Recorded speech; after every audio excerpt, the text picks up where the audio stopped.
Hi, welcome to Awakening Soul Truth. I'm Robbie Short. This is my friend Allison Ledbetter. And today we have a special guest, hw.smiley. Glad to be here. We are so happy he could join us today because in several of our previous episodes we have mentioned near-death experiences. And I reached out to Henry because I know he has had a near-death experience. And you probably shared it with me 15 or 17 years ago. At least. Yes. Yeah.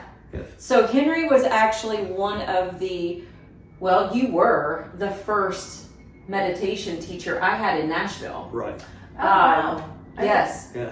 He was teaching meditation at the yoga studio that I attended, 1-2 Yoga, in the Donaldson area, close to the airport. Right.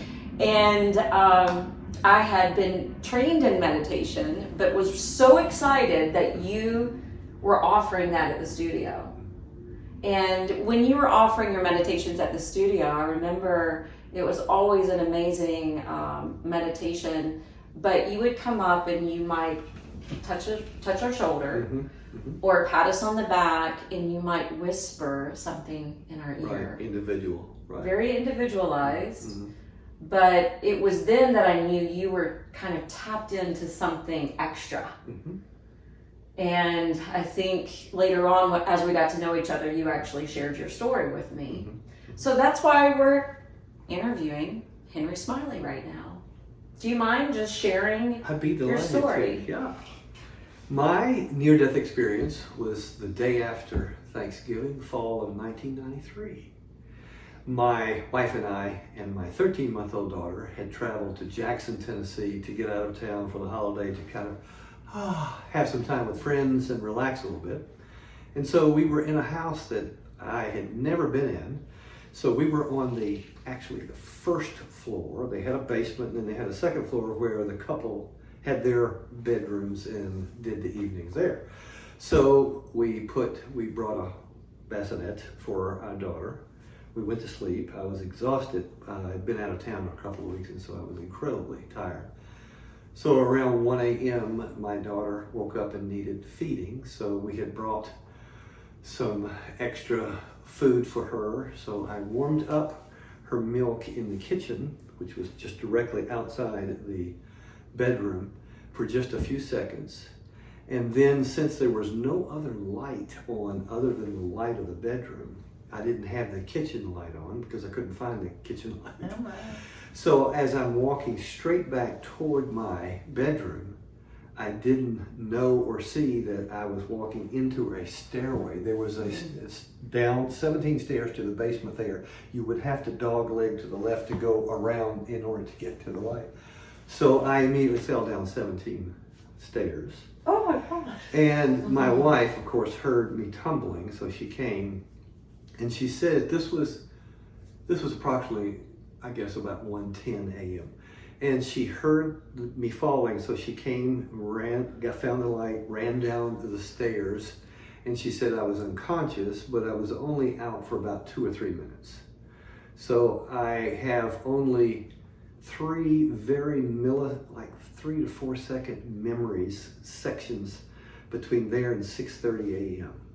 So I remember walking back up the stairs, and then the next thing I remember from that spate of 5.5 hours, was I had pulled her into the restroom saying, "Where are we? Are we married? Do we have a daughter?" Nothing was making sense. I was obviously traveling somewhere spatially, if you will, between the current place I was in this lifetime and some other realm. So then the next 2-second memory I had was that I was in a wheelchair being rolled down a hospital aisle, hallway.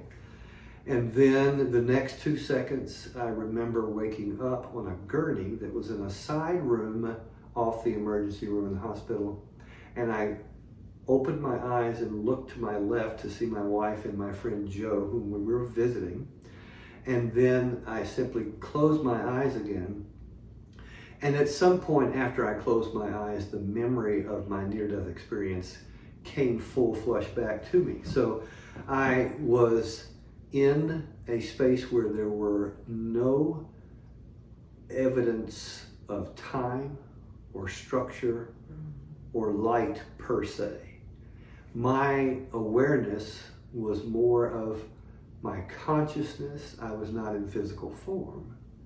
So it was like a beautiful sky, no clouds, no other structures as we would know earthwise visible.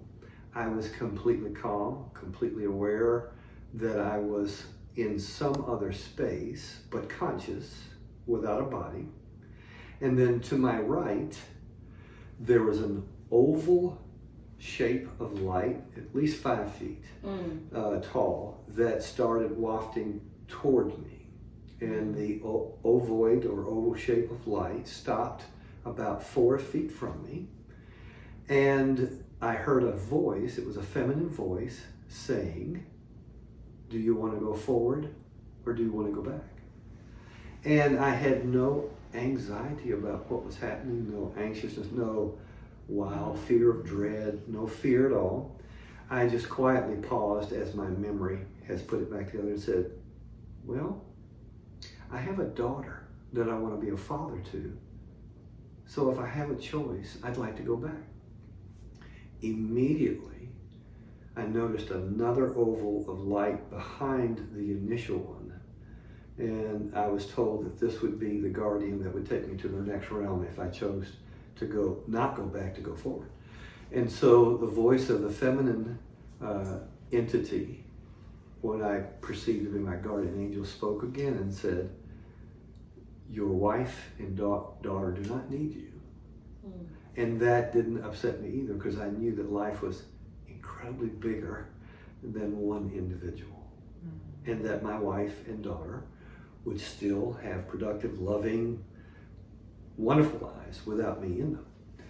So I then paused and I said, if you're giving me a choice, I'd like to go back. And so the last comment that my guardian angel shared with me was, you can go back, just know that you'll have to deal with the ramifications, physical ramifications of your fall. And I went, and then I woke up on the gurney and I looked at my wife and I said, "I'm back." And she said, "What do you mean?" I said, "I'll tell you later." And then I realized, that sounds familiar. She's yes, always saying, "I'm back." Yes, I'm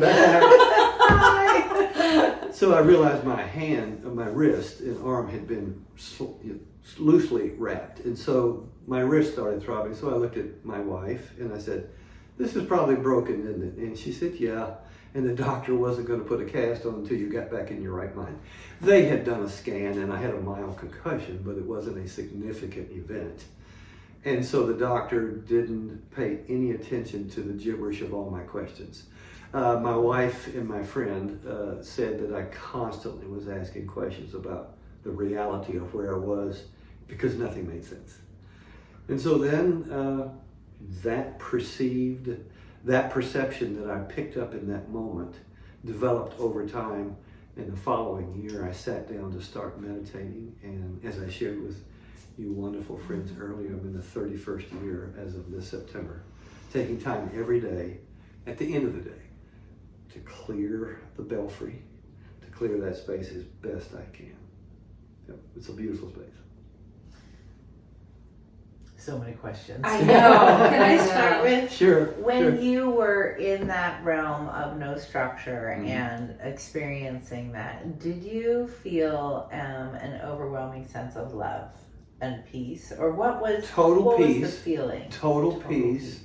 And the word peace in a different context, peace that could not or would never be disturbed. Yeah. Wow. Yeah, because we, on this earthly plane, we know peace at moments, but then life happens. Yes. Cars break down, people get upset, people get ill, and that peace, but this was a peace that would never be upended in any shape or form. When you were told your wife and daughter would be fine without you, Yes. you said you knew that already. So is that because you were in that space? Or did you already kind of have this thinking before you were in that realm? It was one of hundreds of other insights that then came into my life. That was my first insight. Ooh, life is way bigger than what I can see in my little blinders. or have experienced or known or experienced, the whole time. So did you always believe in the other side? Absolutely. Had you ever thought about what happens when I die? I never worried about the other side because I have always felt a connection with people from a spiritual perspective. Everything on the planet is connected, and we've got so many validations of that everywhere we turn. That's very true. Yeah. So you could trust that things were cared for, taken Absolutely. care of, and you just allowed yourself to release into it. And I still feel that. Yeah. So that's a wonderful gift to have, to be that loved and supported and understood. I'm always trying to teach people that if they lean into that place of support, like it's really there. Yes. And we talk all the time about the facade of like insurance, or that's not real support. That doesn't guarantee this place of beingness. Right? It might take care of the physical. So that's really fascinating. When you decided to come back, yes, were you like, I can trust who I am in this? And I can trust my relationship with the divine? Or even if you would call it the divine. Right. I mean, I don't know if you call it the divine. Do you call it the divine? It's hard in that space that I was in, speaking with my guardian angel. Names get in the way. Oh, wow. Okay. And we have to have them. Yeah. 1 + 1 is 2. We have to have numerical codes. We have to have definitive, locked-in algorithms for life to work, period. Right. But every time I tried to put a name on something, Spirit said simply relax into the feeling or the essence of it. When people ask me post this event about my intuitive and my creative swell of the events, I refer to that as that I'm simply tuning into what we all have been given the capacity to feel and connect with. Yeah. But were you that intuitive before this? My intuition Near-death prior experience. to the near-death experience was like 90% of the people on the planet. Once or twice a year, you'd be thinking about someone and the phone would ring and it'd be that person. Right. And we've all had those moments. Right. Those moments. I started paying attention to those moments more, specifically in 1984. This was way, before 1994, because I had moved to Nashville in 84, and for 3 straight days, I kept thinking about an older mentor who I had known 25 years previously. It would not let me alone, So I eventually said, okay, I will call Tom and find out what the problem is here. And so I called, his wife answered the phone, and she said, oh, this is good timing. And I mean, what do you mean? She said that Tom has been in the hospital for the last 2 weeks with a serious heart attack. He almost died. And he was the most dear, heartfelt mentor I've ever had in my life. 3 months later, I had the same event happen with another mentor, and I didn't wait 3 days. I called, he was in hospice, and didn't last another 2 or 3 days. So then I started paying more attention, but it was the kind of paying attention that happened 6 times a year now instead of twice a year. I honestly was still rushing around in life and paying more attention to, do I have gas in my car, than the other larger realm. Fast forward, sketchy moments, probably 6 times a year I would meditate for a few minutes. Never felt the need to make it a part of my life until the near-death experience. And then a year after the near-death experience, September, I literally received the information from my spirit, guide, that it was time to sit down. I didn't have a single moment's conversation with anyone about it. That internal decision is the most powerful thing you can possibly do. So I literally jokingly, in a way, I said, how much time am I going to spend every day if I'm going to commit to it every day? So I said, without laughing, I went, 1 minute. I know I have 1 minute a day. No one has ever told me you didn't have 1 minute just to stop and breathe. So that night, I had my stop down watch because I was a runner, and I put it on 60 seconds, and I went, and then I just sat on the floor next to my bed, and the mind, Yeah. you know, all the noise from the day and the stuff that hadn't been processed. That's the perfect sound. Yeah. And so the alarm went off, and I hit it good. 2 nights later, I said, I don't need the watch. I did not dictate how much time had to happen because it became another thing that I felt like I had to do as opposed to, no, I'm going to do this. Right. And enjoy it and lean in. And then roughly 4 months into it, I didn't keep a log, but this was 4 or 5 months. I had been seated probably for 3 or 4 minutes. And then in a space of 3 seconds, then my brain took off again. But for 3 seconds, I felt absolute stillness and calm. That was very close to what I felt in the peace during my near-death experience. Yeah. So I went, so then I opened my eyes. Did you say, I want more of that? And well, what I said, and I still remember exactly what I said. I know it's possible just to relax over time. I can find that place again because it requires no effort. Right. That's the challenge for human beings. They feel like they have to go do something, buy something, fill out a prescription, commit to blah. It's no commitment. It's just simply being in the space.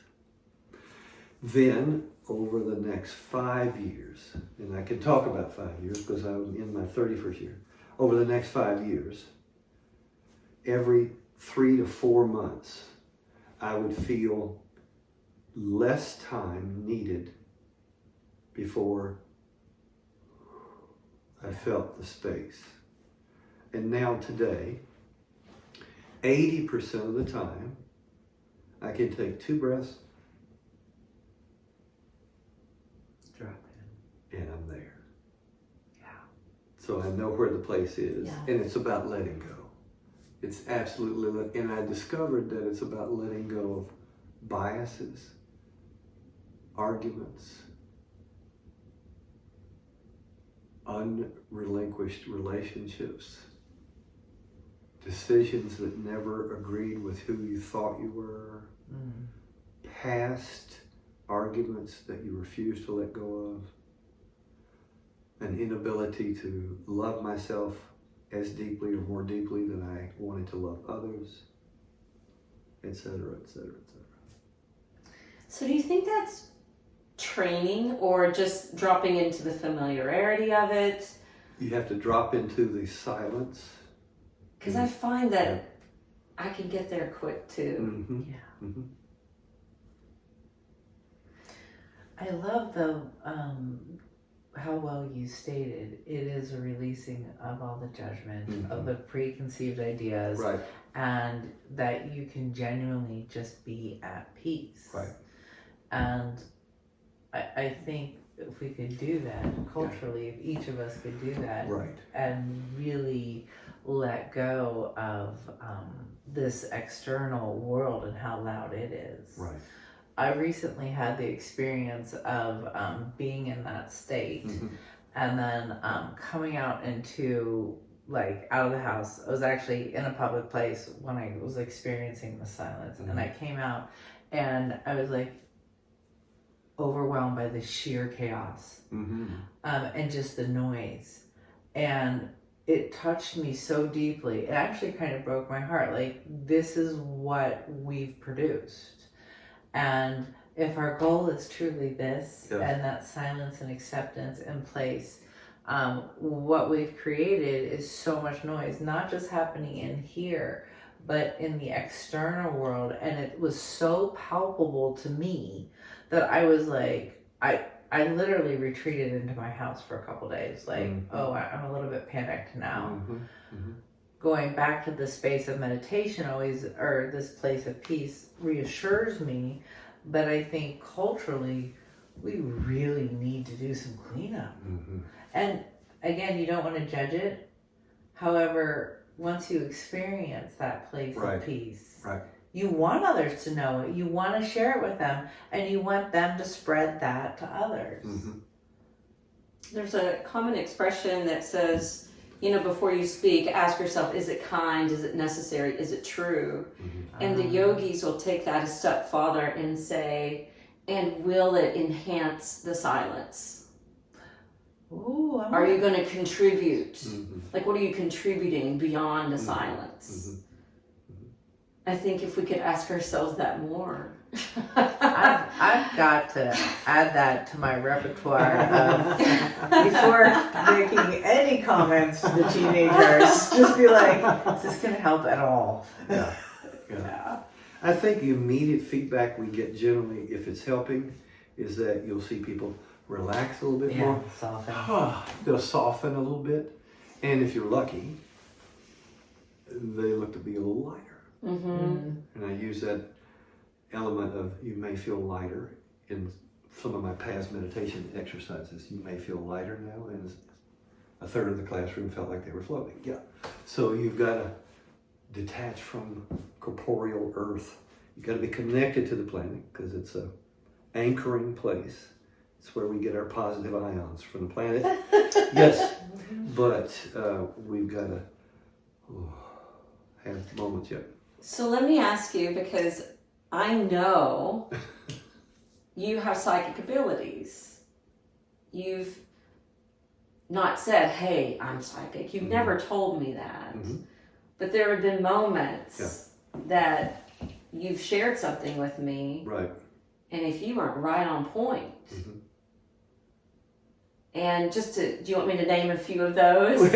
I only have a few because we've been out of. Can I preface it? Yes, I'd be please. delighted, thank you. It wasn't me.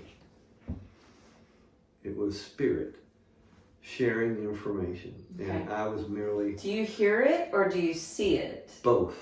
Actually, 3 ways. Yep. Clairaudient, you're hearing. Okay. Clairvoyant, you're seeing. Yes. Clairsentient is just something you know. Or you Oh, feel no. it. Okay. Or feeling. It's, those 4 different ways. And I receive information in little video clips sometimes. Yeah. Or I hear it, or I know it. Just dead out know it. Now, is this since the accident of falling down the stairs? No. No, you had it before too. Yeah, I had isolated moments of that. Okay. My maternal grandmother had skills of healing that my mother shared with me only one time, but they never talked about it because it was outside organized religion. Mm-hmm. Right. There were people in my It's very small taboo. town that thought it was threatening. Right. My maternal grandmother healed a few people, but the people couldn't share that with anybody. Right. Yeah. Or she might be in danger. Yes, I'm serious. Yes. Yeah. That's actually true also with people that have had near-death experiences. And I do want to get back to the psychic part. Mm-hmm. I'm just noting that, yes, people that have these psychic abilities, Yeah. people that have healing abilities, people that have had near-death experiences, Yes.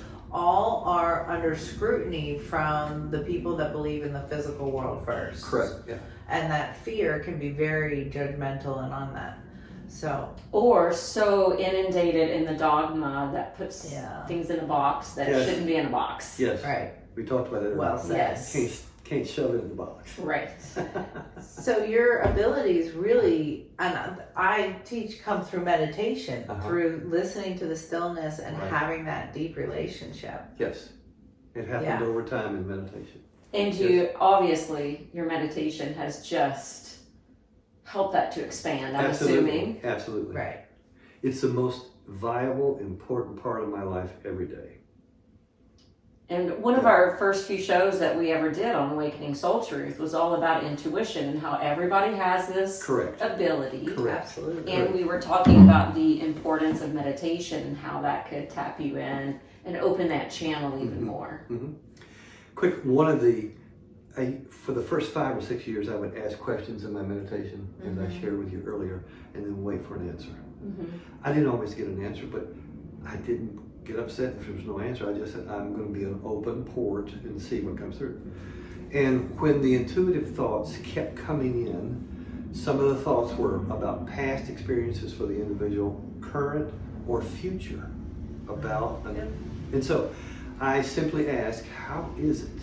And I was frustrated because I'm saying, how is it that anybody has access to past, present, and future information? And within seconds, I'm talking 2 seconds, my eyes were closed, as I always have been. I saw a screen open up, and the screen showed me the DNA helix. It was clear. We've all seen the approximate drawing of a DNA helix. Right. And then one small enzyme on one of the horizontal ladder steps, if you will, simply floated out, and then that little enzyme blew up like it was the legend of a map where you have the city and then it shows you the downtown area in a bigger. Oh, yeah. And Spirit said, this is the receptor that every sentient human being has, and it can be activated through silence. We all have it. Wow. That was what I was told. And then I opened my eyes and I gave thanks for that information. And then I never again questioned, like the world will question, is the information valid or real? Right. I don't have to have a slide rule. I do not. And the information can be incredibly funny, mundane, Yeah. spiritual, health related. It can make people laugh. You know, odd things that come through my head. Mm-hmm. So. Very cool. It is really cool. So the encouraging thing here is there is this beauty and peace and knowing that Yes. absolutely happens as you develop your inner relationship. Absolutely. Absolutely. It's just so reassuring. You So, know? just to share a couple of the things that Sure. I remember. Mm-hmm. I remember one time doing a meditation with you, and afterwards you waited. You were very respectful. You waited until everybody left, and you said, "So, about your marriage." Yeah. Wow, you were right on, and that marriage dissolved Yeah. Yeah. almost right after that. Right.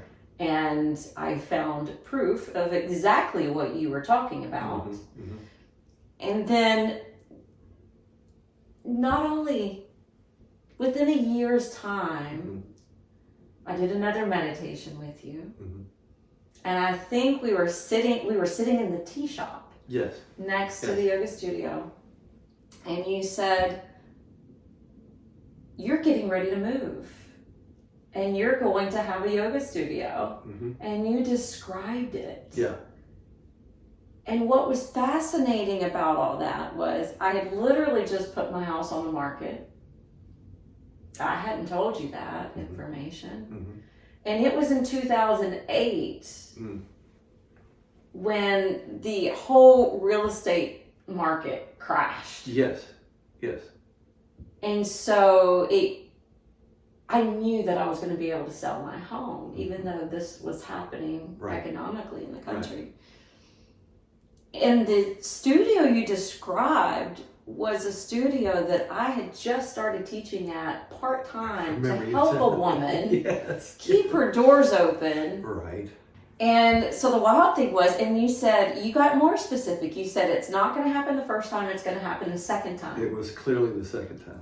Yeah. And the first time that I moved to Franklin, my landlord for the house that I moved in happened to be the business owner next door to the studio. Right. And he was a lawyer, and he wanted to buy that space when he found out it was for sale because he wanted to expand his office. Right. And he wasn't ready yet. And he goes, "Hey, since you're teaching there and since you just moved here, if I bought it, would you keep the studio going until I'm ready to build out?" And I said, "Yes." And I got him in touch with the owner, flatlined. Nothing happened. A few months later, because the economic crisis had happened and the real estate market had crashed, she could not sell that space. So she called me up and said, "Hey, what if I become your landlord? I hold on to the space. I don't want the studio anymore. Will you take it over?" Yes. And that was the second time. Yeah.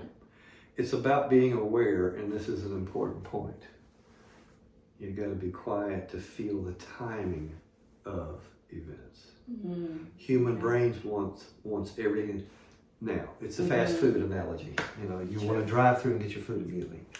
But there are a sequential series of events that generally, if you're patient enough, work on your behalf. Yeah. I so appreciate what you just said. I sometimes, because I can move into that space of no time, Yes. when I come back to the physical world, I can get really frustrated because I can't do as much here as I do there. And I just think that was so helpful, and I thank you so much. It really is to just breathe down and in, and that these steps in the physical world are so necessary for this bigger expression of self. Absolutely. Or bigger actualization. Yes.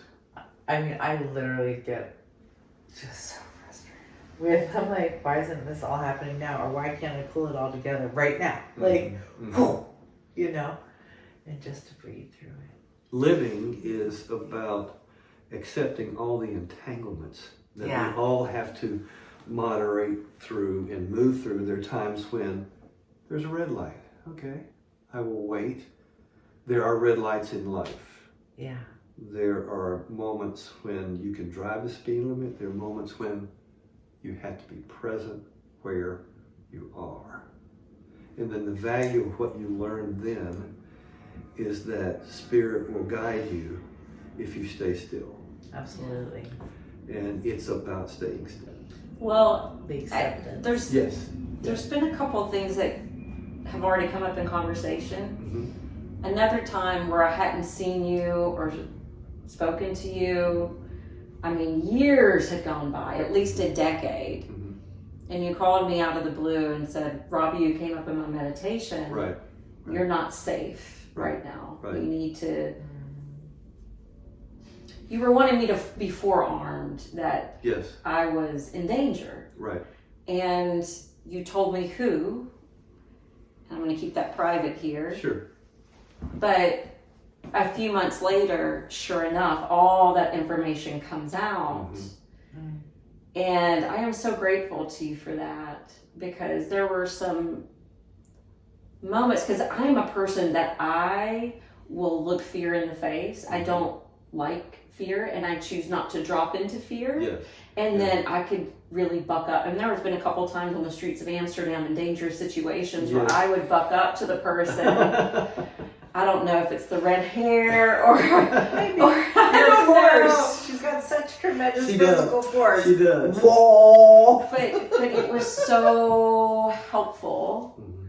And you were, again, spot on. And so this is coming up yet again. So when you're in meditation or when someone comes to your mind, you're more, compelled to go ahead and reach out to this person. And I think that that's important, because if we're all got this intuitive ability, even if we trust it wholeheartedly like you do, or not, if you're questioning it, things come to mind for a reason. Sure. And I wanted to parenthetically add this, which I think is very important. It took a while before anyone with intuitive skill can trust the validity of the information in order to pass that on.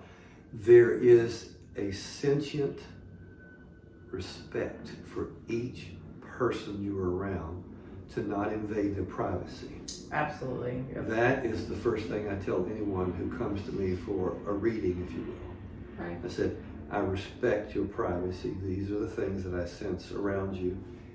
If 2/3 of them are incorrect, pay no attention to my comments. I've never said everything that comes through or that I perceive to be true is accurate. You simply are unfolding and sharing your heart's support and love for that individual. And you're sharing these thoughts hoping it will increase the quality of their life. Right. And as I said, sometimes it's strictly mundane information. Other times it's far more spiritual or heart related. In your case, we knew each other well. I didn't have a hesitation after I got to call you. I sense things around people that I don't know that I would never share because they're not apocryphal moments, and because I think it would throw them off balance. They don't know me, Right. a stranger walking up. Right. But the people that I'm around on a daily basis who know me, there's probably a half a dozen or more that I have shared things with, and they always open arms accept those and thank me for sharing those events. So you have to follow spirit, not your own. I never feel a sense of intrusion, nor I would want that Right. person to ever feel. The only time I've ever stopped a person that I've never seen in my life in the middle of a parking lot because I was compelled to speak with them, and my wife was absolutely not with me on my stopping completely Yeah.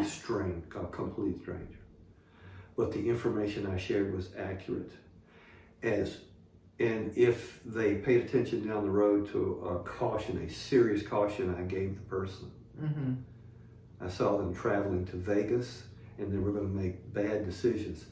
They immediately told me they were going to Vegas in the next 2 weeks. And I said, I'm just sharing this. You don't know me.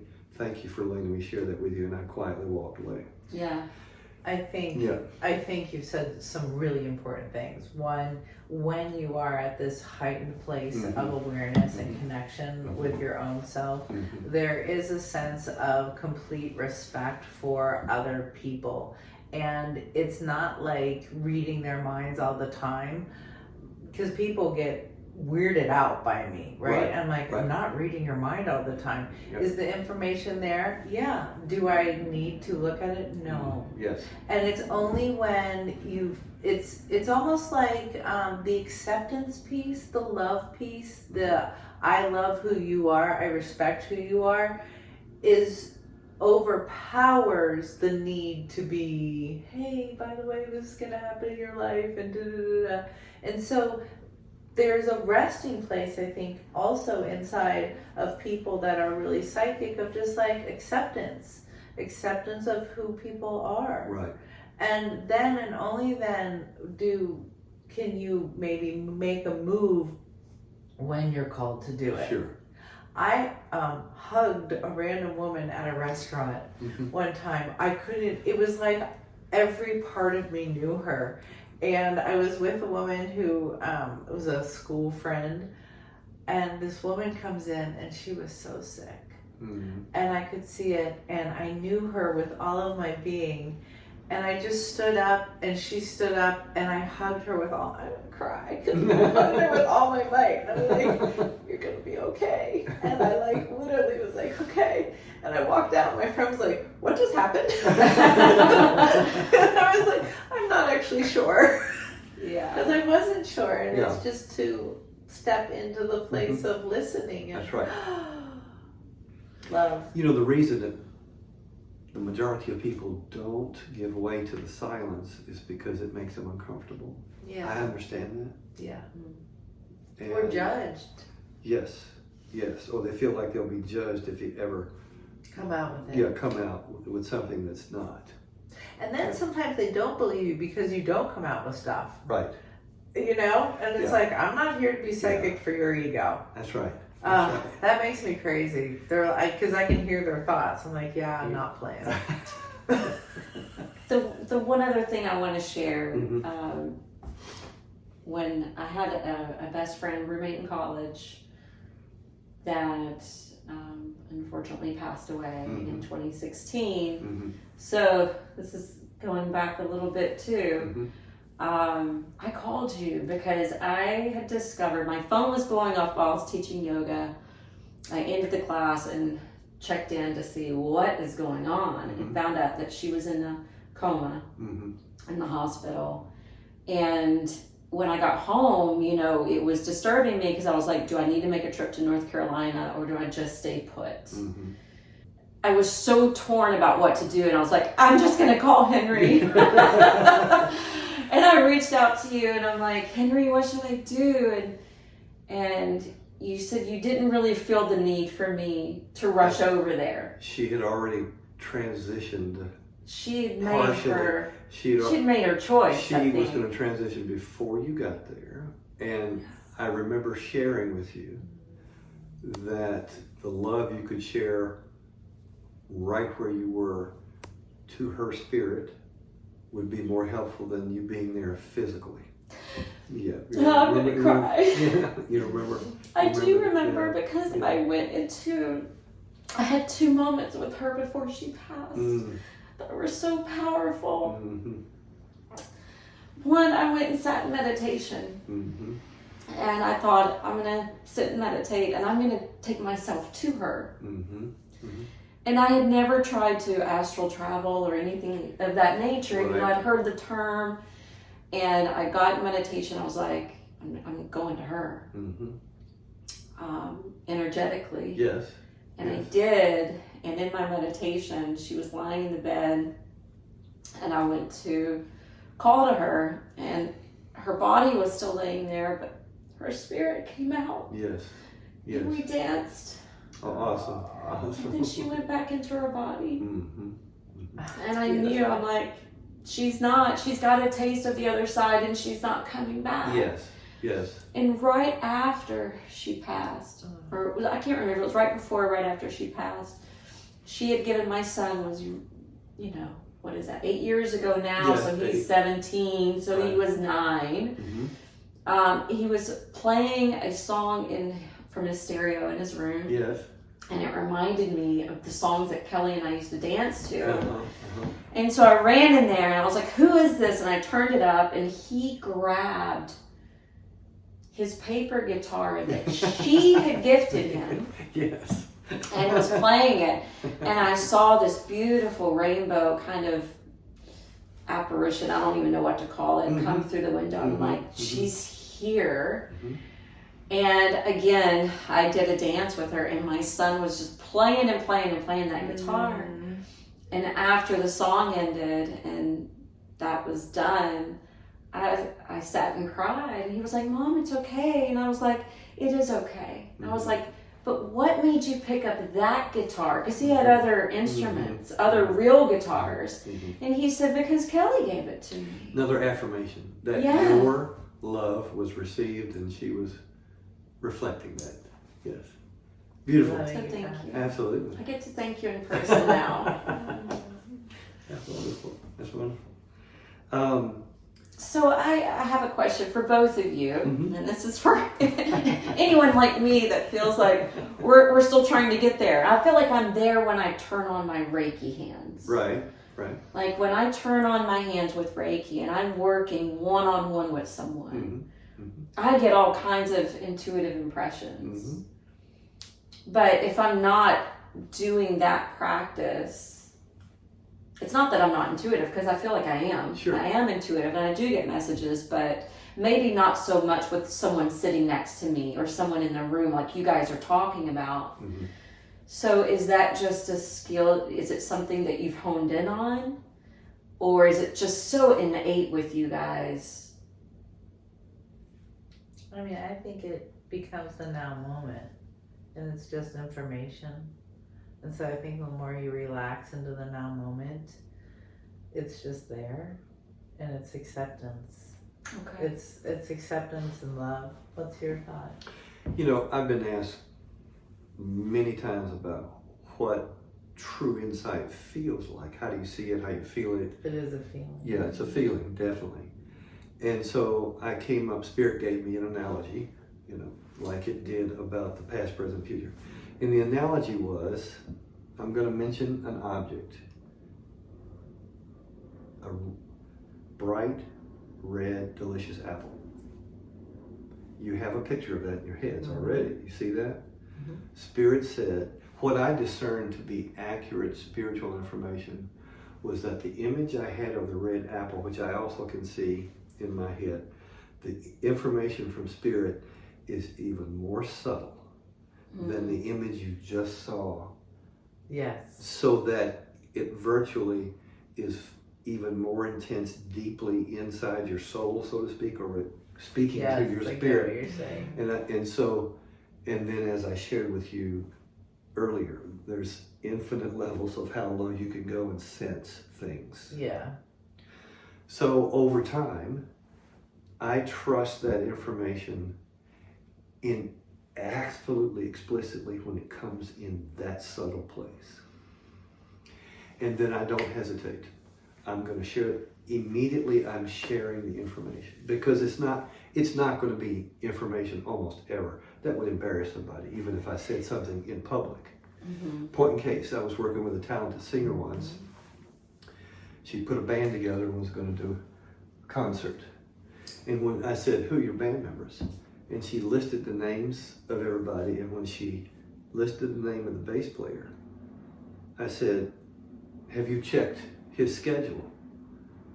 Because he's going to back out on you." And she said, "No, he's looked at his calendar, he's clear." I said, "Okay, just let me know."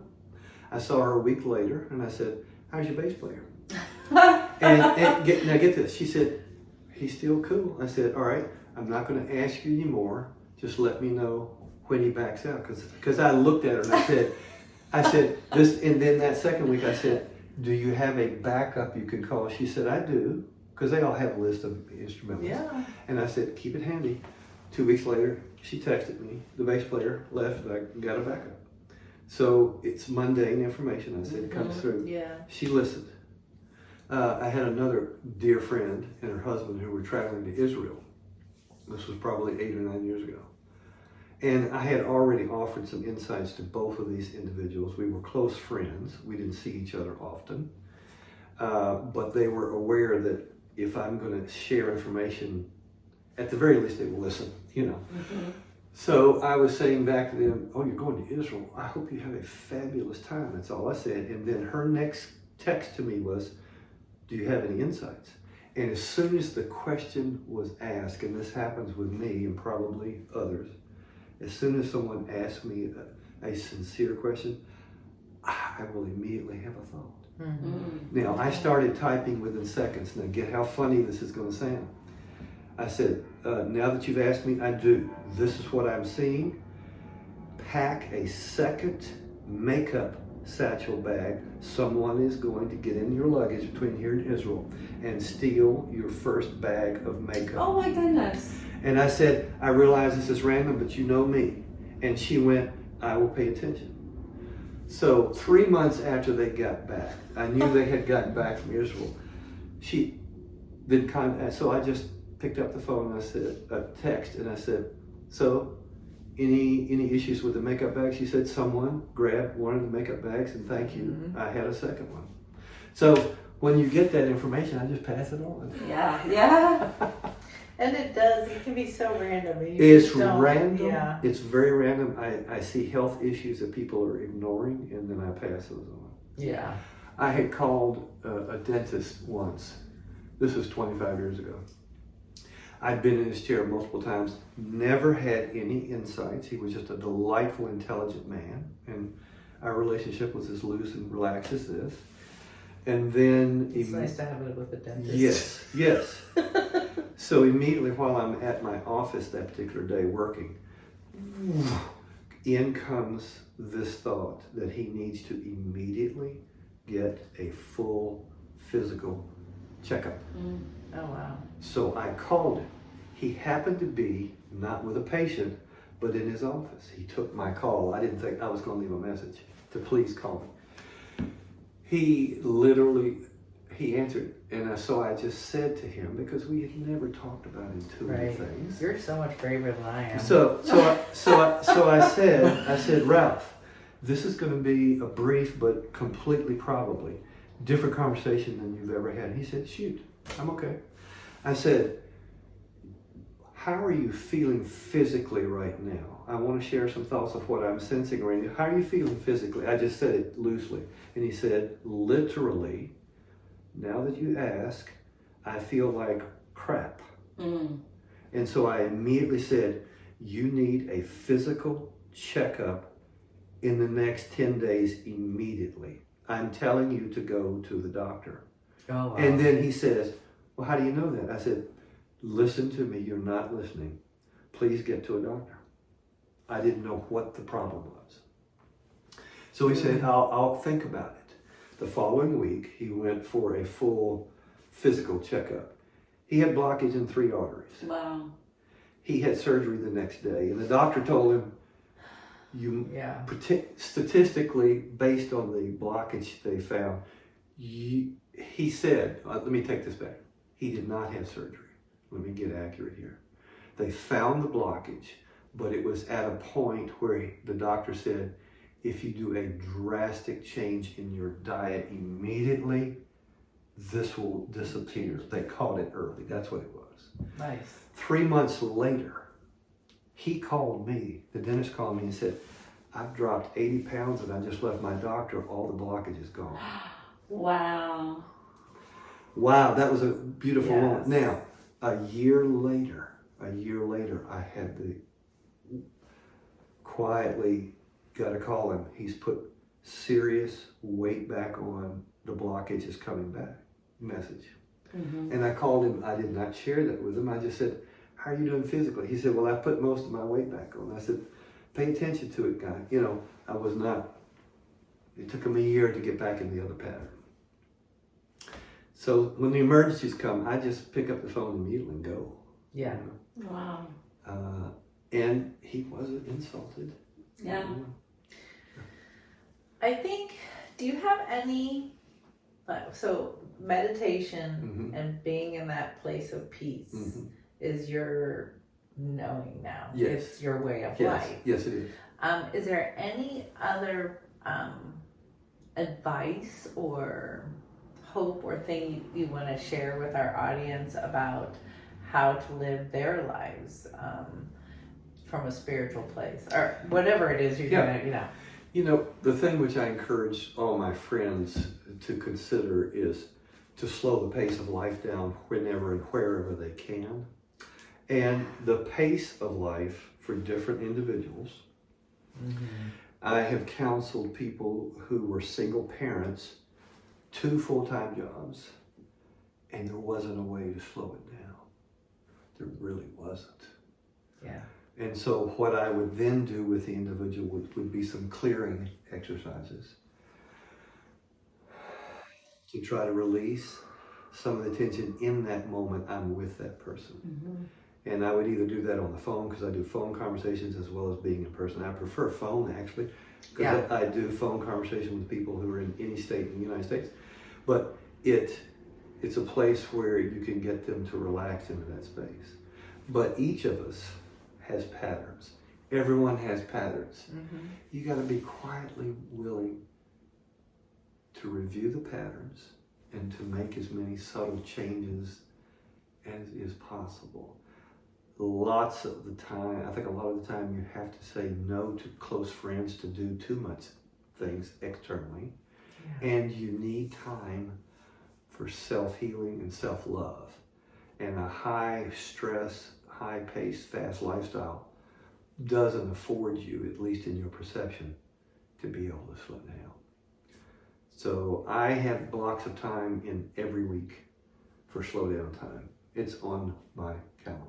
Mm-hmm. Now, sometimes those blocks of time end up, I've got an electrician coming over because I've got to be at the house to fix something in the house. An appliance is down, Right. or I need car repair. Okay, there's time for that, real world stuff. But I get back into that space as frequently as I can. So since you're our guest, Mm-hmm. can people contact you? Like, do you do services? And if so, you're So- welcome to share, because I know that's not your full-time gig, but Yes, do you do it on the side? I do. Okay, Yes. you can share. Yes, my email would be hw.smiley, all one word, @gmail.com. And I would be happy to respond. hw.smiley. Okay. And we'll put it in the notes. And one last question from me, Sure. and then I'll let Sure. Allison conclude. But you did energy work on me one time, Mm-hmm. but what type of energy work do you do? Is it something that's intuitive for you? Is it something you developed, or did you get training? I did Reiki training. I did a healing touch training. I did some medical Qigong work, one of 3 levels of the medical. It was a 16-week period where every Wednesday night for 16 weeks I was there for 2.5 hours with only one of 2 people in Tennessee who have had 1,000 hours of clinical work to be able to do medical Qigong work. Wow. Yeah. Was the other one Sarah Cherry, just out of curiosity? I don't know who the other one was. Okay. Just curious. But I was drawn to do that, and this was years ago. And so I've done all of that, sit and listen and learn from others, and I continue to learn from others. You've got to be an open vessel to learn. Mm-hmm. And then my work is intuitive. I sense certain things, certain parts of the body that are congested. And so I just work from an intuitive standpoint. If I'm working with a professional singer, I will intuit that there's a knot somewhere that keeps them from breathing deeply. So I'm going, can I hold your shoulder for a second and work on the upper part of your left scapula? And I'm going, here's a knot right here. Can we just get this out, please? And now then lifting that cage becomes a little easier. I do a little bit of that work. Okay. Yeah, you have to be cautious. Yeah. And then on the phone, when you're doing healing work, do you, and if medical something comes up, can you then do it in that other plane? Like, because Reiki teaches that symbol that you can transcend time and space. What I usually do is do a 5 to 6 minute exercise with a person first thing on the phone. Right. So that we can get into that space together. Yeah. And I think, based on what their feedback the next 30 minutes or so, that I've gotten them to be able to stop some of the stuff in their heads. Right. And every person that I've met with comes with an endearing, heartfelt question or concern. And sometimes the intuitive things that fall out don't address their main concern. And so because it's not first for soul. It may not be for soul. Right. It may not be for soul. And I got to the point probably 15 years ago where I just asked for the first name of the individual. I don't need to know a last name. And then the day before I meet with them, I simply turn on the laptop, open a Word document, and within 2 breaths, I'm just typing what I sense and feel around the person. Relationships, health, issues coming up, travel to the woods are coming up, your cabin's not going to be outfitted like you think, blah, blah. I simply go into a quasi out of body place or conscious place where I can then type things. And I've gotten to where I really trust that space because I'm by myself. Right. And then I will type all of that up, I print it, I have my laptop there, and I will edit things and I put it in parentheses if it's different from what I sense so they can see what I suggested and what it really was. And then if they have questions, I always have the final block of questions. Do you have any further questions? And I frequently get information about siblings or spouses. Sometimes which is positive stuff and sometimes not positive stuff. So I type up all the info. Okay. Except when they come in and I know their bass player's not going to be there. Right. But I think you have a really good approach because sometimes you really do have to move beyond their ego, and egos can really get in the way. In a major way. Yeah. You have to feel the space. Yeah. One of my wonderful brief memories was I was on an air flight from New Orleans here 20 years ago. Wow. And I was sitting on the aisle seat. The seat between us was empty. She was here. She had a corporate feel to her job. And I noticed she had a legal pad out and she was making a few notes on a legal pad. And it's an 1.5-hour flight. In an hour into the flight, I was just getting inundated with information for this person that I'd never met, never seen. We didn't even speak to each other other than, how are you? And then the flight took off, respecting space that, you're thinking, you don't get into anybody's space. So I literally, with 30 minutes before the plane landed, I said, would you mind if I write down a few things? Because I'm just picking up all kinds of good things for you. Would that bother you? She just merely handed me the legal pad. And she said, fine. She said, fine. So you don't tell people, hey, I'm psychic. You're just saying, hey, I have some I just have information some thoughts. for you. I just have a few thoughts. some 'cause- I love that. and I will often say, and this is true, I said, you've got great energy, right light, I appreciate that, and could I share a few things about, and so I started writing, and the first thing that I drew was a straight line, and then one path was this way, so it was a Y. And I said, this is where you're at, and you are near a serious job change. She said, I've got to make a decision within 2 weeks. She had been offered a job with this gentleman in a tangent in her main company, or this person. And Spirit immediately said to me, give me the first name of the person that would be your boss, quote unquote, here, and the first name here. And as soon as I got the name of the one on the left side, there was so much negative energy. I said, this is a no-go right here. I'm encouraging you here. And she said, that's what I thought. I said, pay attention to your gut feeling. Yeah. Wow. Then I said, you're not aware of this, but you have a serious allergy to chicken. Are you aware of that? Wow. And so I was picking up some health things. And then the last thing I gave her, and I wrote it real big letters, I said, the job that you're going to get in the next 2 to 3 weeks or whenever it was, I said, this was fall, your real job you want is next spring. Next spring, this is big time. I said, would you please email me? And I wrote my email. Sweet. Didn't hear from her. Next spring came around, I got an email. She was offered international vice president of marketing for a major Wolverine boots, major company. And I said, and so she just said, I wanted to share this with you.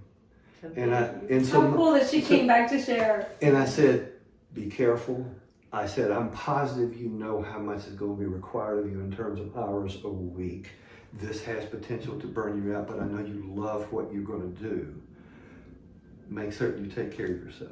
Oh, that was such a sweet thing to say. So yeah. And I haven't heard from her since, and I'm sure she's successful. She lived in Chicago, and it was probably 25 other women over that next 3 years that just randomly contacted me. Yeah. Wow. Men don't reach out.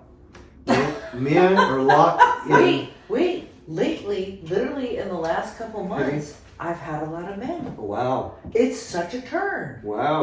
I had a week with 3 men. I'm like, That's amazing. what's happening? Yeah. Which is so exciting because the male energy is in a state of needing some deep healing. I'm female too, but we're healing For the last 6,000 years, yeah. Well, there's that. I'm not here to say it that hard, but the masculine energy definitely needs to be pulled into balance. Yeah. I was so honored. I'm like, yes. Mm-hmm. So why did you say that about men? Just from your experience? Oh, absolutely. Because you're a man, and I want to hear your take. And I can say this because I'm a male. Men live in caves that they construct, and they're so frightened to ever let go, or to allow others to have equal authority or more authority around them, or to have another opinion other than one they have. Okay. And they get very stubborn about that opinion. The patriarchal brains that have ruled the planet for so long is still here, unfortunately. We're making significant headways now. Yeah. We're making significant, and I applaud all of that. Thank you very much. You are an Absolutely. It was a inspirational. blessing for me. You're an inspiration to us, and it's so validating. It's so validating. I think to have an experience, a near-death experience, and then to grow from it, and to lean in and want to bring that energy to earth, into your humanness, to actualize it all. I mean, that's the gift. That's inspiration for all of us to step into. Absolutely. To make it a part of our normal life. Yeah. It's supportive and loving and compassionate for everybody. Yes. And that is really the gift. Thank you so much for joining My us pleasure. today. Yes, thank you. Thank you. And we hope you make meditation a practice, if it just is 1 minute or 1 an minute a hour. day. It just starts. Go back and nurture and water that space in your heart. So true. Yeah. Thanks for Thank joining you. us. Namaste. Namaste.